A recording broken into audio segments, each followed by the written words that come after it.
Magandang araw mga kaibigan. Bigyan natin ng reaction opinion itong post ng ABS-CBN News. Update, sabi dito, Malacanang says, President Ferdinand Marcos Jr. rejects proposals to declare Chinese embassy officials in the Philippines as persona non grata. Okay. Tingnan natin kung mayroong ito, good news po ito. At least nagsalita ng Pangulo. Ito po ang article ng publish sa ABS-CBN News. Palas Marcos Yan's persona non grata tag versus Chinese embassy officials. President Ferdinand Marcos Jr. has rejected proposals to declare Chinese embassy officials as persona non grata, Malacanang said Friday.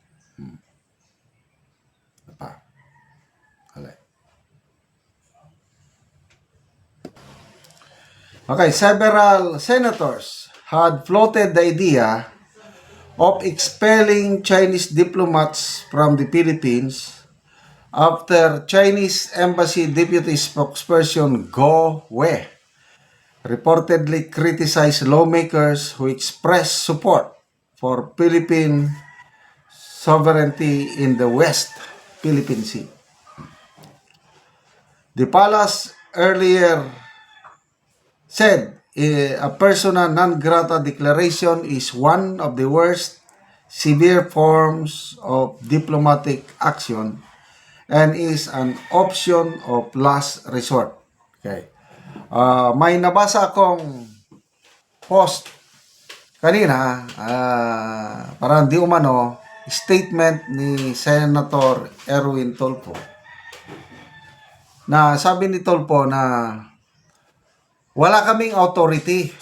Ang Senado walang authority na magdeklara sa isang diplomat na isang persona non grata. So, ang pinaplano namin,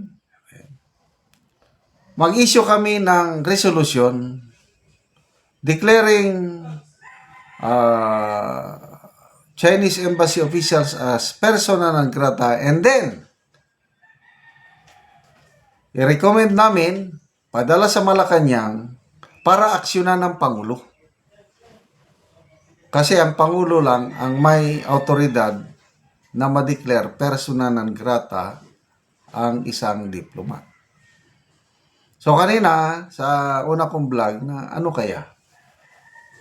Ano gagawin ng Pangulo? So ito, nasagot na dahil mayroon ng klarong direksyon, payag ng palasyo na ang Pangulo ngayon, mabuti sana magsalita eh. Di ba? Parang proof of good health na rin siya na magsalita lang. Noon nga ang una, nagsasalita, nagre-report lang ng, anong nire-report niya noong una? Pwede na kayong mangutang ng SSS calamity loan. Di ba? Pati yung mga ganong bagay, pinapakialaman niya, mga hindi natabaw ng presidente, nagsasalita nung una. Ngayon sana, magsalita. Ipakita niya na he is the boss. He is the chief architect ng foreign relations. Nagsalita, mga kababayan. Kung ako ang presidente, ganito ang gagawin ko. Mga kababayan, nakarating sa akin ang kagustuhan ng mga ilang senador na gusto nilang madeklara na persona non grata Chinese embassy diplomat na nagsalita laban sa mga mambabatas. Bilang chief architect ng foreign relations, I will never mga ganun. I will never allow that to happen. Yung kunting galit ba? Anong gusto ng mga senador na yan?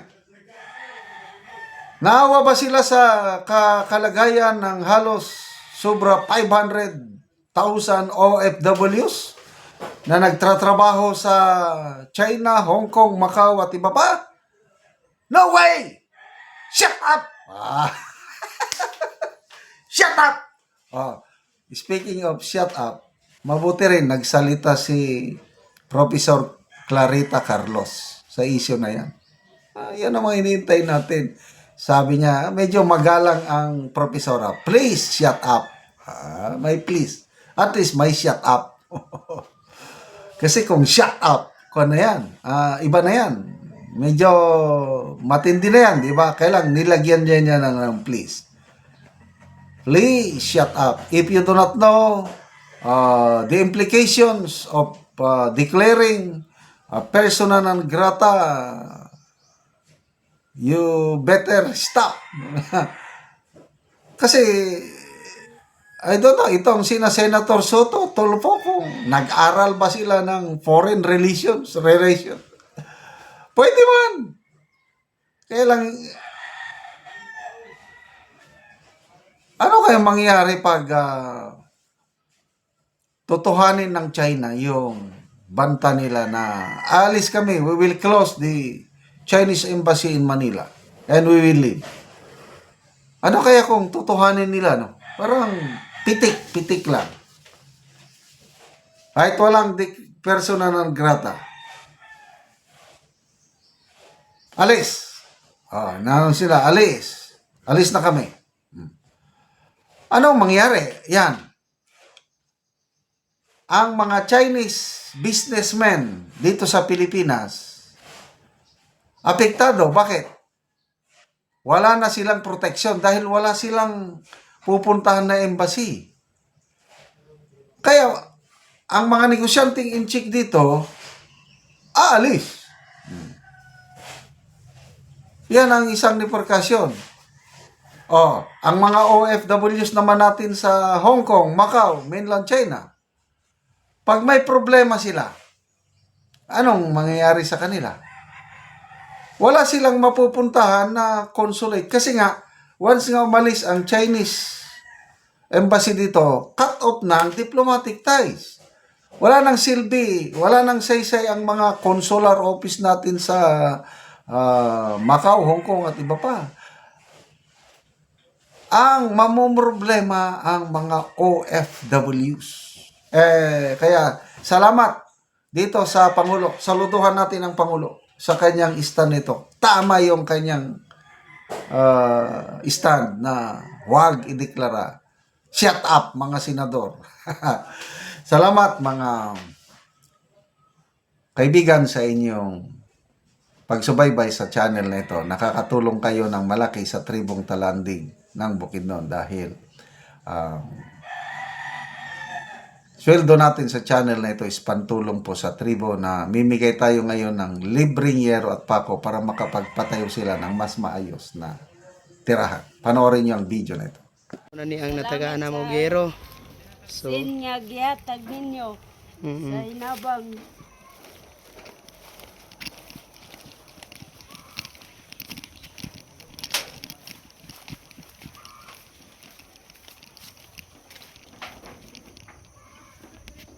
una ni ang iyang balay.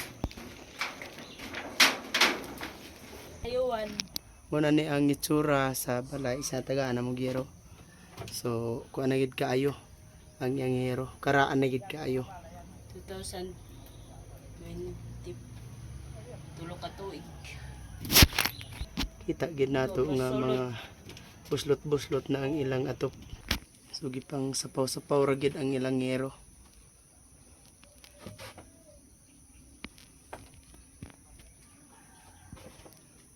So muna po ni ang ilang kahimtang, ang ilang mga kaldero na alang duha ka buk mga gagmay. Og karon pila na ni ka tuig ang inyong balay nga inani na ang itsura sa inyong atop? Tulo ka tuig na. Turo na ka tuig. So kuan dugay-dugay na gyud. Wa mi naka palit og atob kay tungod sa kalisod. Unsa ra day ang trabaho sa imong bana? Kuan Oh. Mag-uuma. Kanang gapamugas lang mo og mga mais. Oh. So pila ka mo kang imong anak? Isa pa. Isa pa, so ga-eskwela na. Dili pa. Dili pa. Ani pa nga tuig. So tungyod sa kalisod, wala gid mo naka-afford og balit og yero. Oh. Salamat sa Ginoo nga kaning sin na inabangan na gid mi. So salamat kaayo. Thank you.